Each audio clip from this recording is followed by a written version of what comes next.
So people always ask me, Kikush, how do you command respect over a group of people or over public? Or how do you grab authority over your people? क्या उसके लिए violation required है या फिर उसके लिए तुम्हें loud होना ज़रूरी है? तो देखो इसका सिर्फ सिंपल सा आंसर है no. Here are 6 steps which if you apply can make you more respectable. Number 1 is know your frame. तो जब भी आप किसी भी रूम में एंटर करते हो तो क्या आप नोटिस करते हो कि फ्रेम आपके टूवर्ड्स है या किसी और के टूवर्ड्स है? फ्रेम एक ऐसी चीज़ है जो कि एक नॉर्मल इंसान को एक राजा घोषित कर देती है, या फिर एक बंदा जिसमें बहुत ज़्यादा पोटेंशियल है बट उसका फ्रेम ही ख़राब है तो उसे लूज़र घोषित भी कर देती है. तो फ्रेम काफ़ी ज़्यादा मैटर करता है जब भी आप किसी रूम में जा रहे हो. इसके लिए आपको अपने कंफर्ट जोन से उठना पड़ेगा क्योंकि ये सबसे बेसिक फाउंडेशन है. इससे ज़्यादा सिंपल मैं बिल्कुल भी नहीं हो सकता. That you need to get out of your comfort zone and you have to be like a king. जब भी एक राजा कमरे में चलता हुआ आता है तो पूरा फ्रेम उसकी तरफ रहता है. वैसा ही आपको भी होना है. जब भी आप किसी रूम में चलते हुए आ रहे हो तो you have to be in the image कि I am the leader, I am the provider and I am the one who is the authoritarian here. But ये कंप्लीट पॉइंट नहीं है.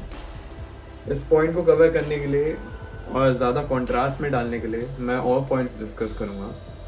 विच brings me forward to second point is your body language. आपकी body language काफ़ी ज़्यादा matter करती है जब भी आप रिस्पेक्ट कमांड कर रहे हो. सो सबसे बेसिक एडवाइस है कि start working on your back, जिससे तुम्हारी बैक स्ट्रेट दिखे, ना कि ऐसे लटकी हुई.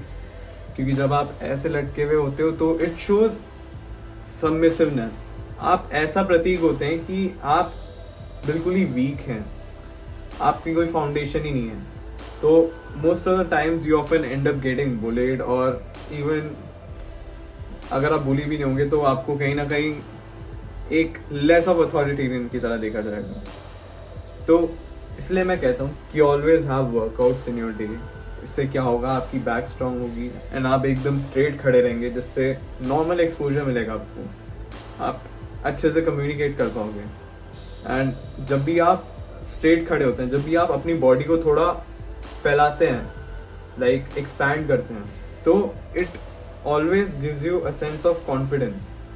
क्योंकि तुम ज़्यादा स्पेस ऑक्यूपाई कर रहे हो और तुम्हारा ब्रेन ये अज्यूम करता है कि तुम लीड में हो, तो उससे तुम्हारा ब्रेन तुम्हें और कॉन्फिडेंस दिलवाता है कि हाँ, I am getting more confident. Always try this out. ठीक है, जब भी आप वॉक करते हो तो ऑलवेज वॉक स्लो, क्योंकि ये चीज़ एबिलिटी ऑफ कंट्रोल दर्शाती है कि आपने अपनी बॉडी के ऊपर पूरा कंट्रोल पाया हुआ है and you know what you are doing.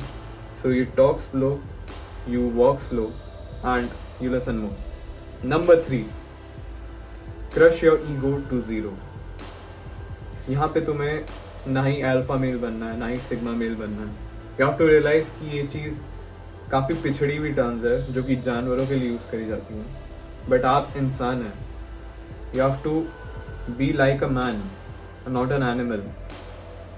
तो ऑलवेज हैव लेस ईगो, क्योंकि आप पब्लिक के टूवर्ड्स फेस हो रहे हैं, आप पब्लिक से मिल रहे हैं. तो ऑलवेज हैव 0 ईगो.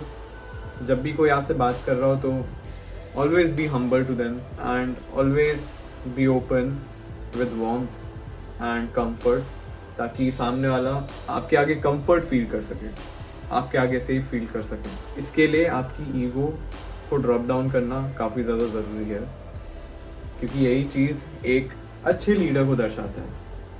आप तभी कमांड कर पाओगे रिस्पेक्ट. अगर आप बॉसी बिहेव करने लग जाओगे तो कहीं ना कहीं वो अननेसेसरी कंपटीशन अट्रैक्ट करेगा.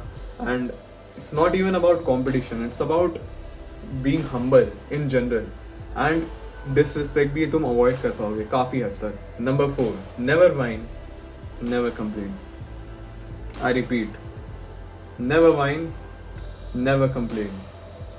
क्योंकि जब भी तुम एक विक्टिमहुड की मेंटालिटी में आ जाते हो तो तुम्हारे ऊपर से फ्रेम हट जाता है, तुम्हें विक्टिम घोषित कर दिया जाता है।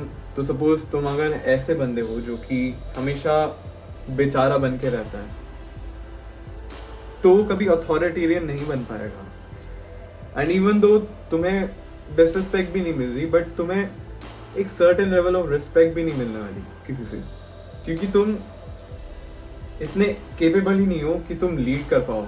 You are always in this बेचारा mindset, you are always in this victimhood mindset कि तुम अपनी हमेशा प्रॉब्लम्स बताते रहते हो and you always seek something from people. तुम हमेशा लोगों का टाइम बर्बाद करते हो।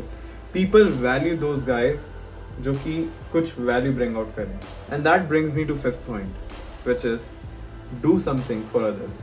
एक किंग जो कि प्रोवाइड ही नहीं करता अपनी प्रजा के लिए, वो काहे का किंग हुआ? तो हमेशा B in the provider energy. जब भी तुम किसी को प्रोवाइड करते हो, जब भी तुम किसी को हेल्प आउट करते हो without expecting anything in return, तो वो एक सेंस ऑफ पावर दर्शाता है, वो एक सेंस ऑफ अथॉरिटी दर्शाता है कि you are capable of leading, which tunes people to trusting you more and seeing you as a leader, जो कि अपने आप ही रिस्पेक्ट कमांड करता है। आप जब भी कुछ चीज़ प्रोवाइड करते हैं तो वो वैल्यू लाता है आपके लिए दूसरों की नज़र में।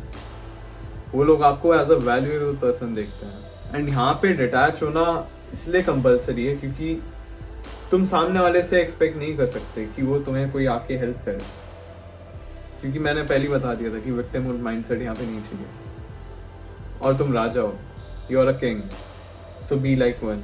All you can do is ask for some advice. तुम एडवाइस पूछ सकते हो बट तुम डायरेक्टली हेल्प नहीं मांग सकते, क्योंकि फिर वही फ्रेम हट जाएगा तुम्हारे उससे। अब तुम्हें क्या लगा, कुछ इतना हेक्टिक? यही होता है। If you want to be in a place जहाँ पे तुम्हारा इन्फ्लुएंस हो, तो you have to attain some characteristics like these. तभी जाके तुम इस पोजीशन पे आ पाओगे, तभी जाके तुम यहाँ पे एक इन्फ्लुएंशियल फिगर बन पाओगे, तुम कमांड कर पाओगे लोगों को, तुम लीड कर पाओगे लोगों को। बट कितना हेल्प करना है उसकी भी एक लिमिट होनी चाहिए। तुम्हें आउट ऑफ डेस्परेशन हेल्प नहीं करनी किसी की, कि तुम पूरा ही डेस्परेट हो गए, तुम किसी के नौकर बन गए, उसे सर्व कर रहे हो, सर्वेंट बन गए। यहाँ पे तुम्हें ये भी चीज ख्याल रखने की जरूरत है। तो यहाँ पे आपको बाउंड्री सेटल करनी है ताकि आपको आगे जाके कोई हल्के में भी ना ले, and at the same time आपको एज अ प्रोवाइडर ही देखे। आपका फ्रेम किधर है वो डिसाइड होगा कि आप बाउंड्रीज सेटअप करें, स्ट्रॉन्ग बाउंड्रीज एस्टैब्लिश करें कि यहाँ तक मेरी लिमिट है हेल्प करने की, या यहीं तक करूँगा, उसके आगे मैं अपनी लिमिट्स को एक्सपैंड नहीं करूँगा, क्योंकि मैं खुद को वैल्यू करता हूँ। And I don't do it out of desperation, I don't chase, I attract. तो बाउंड्रीज सेटल करना काफी ज्यादा नेसेसरी बन जाता है, क्योंकि आप एक अथॉरिटेरियन फिगर हैं, आप एक सर्वेंट नहीं। तो यही चीज आपको अप्लाई करनी पड़ेगी। एंड जैसा कि मैं हमेशा बोलता हूँ, take the steps and universe will lead its part to you. Have a good day.